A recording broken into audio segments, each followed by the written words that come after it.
শরীরের কোন স্থানে ব্যথা ও বেদনা হইলেই দোয়া পড়িতে হয়।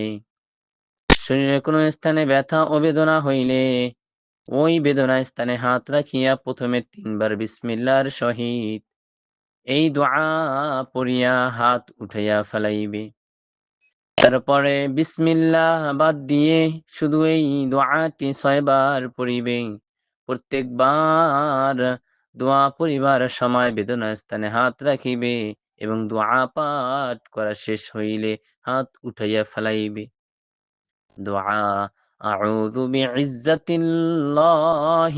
ওয়া কুদরাতিহি মিন শাররি মা আজিদু ওয়া হুয়া হাযির। অর্থ, আয় আল্লাহ, আপনার শক্তি দ্বারা যে বেদনা আমি বর্তমানে অনুভব করতেছি ও যাহাকে আগামীতে বৃদ্ধি পাইবার আশঙ্কা করিতেছি, তাহার অনিষ্ট হইতে আশ্রয় চাহিতেছি।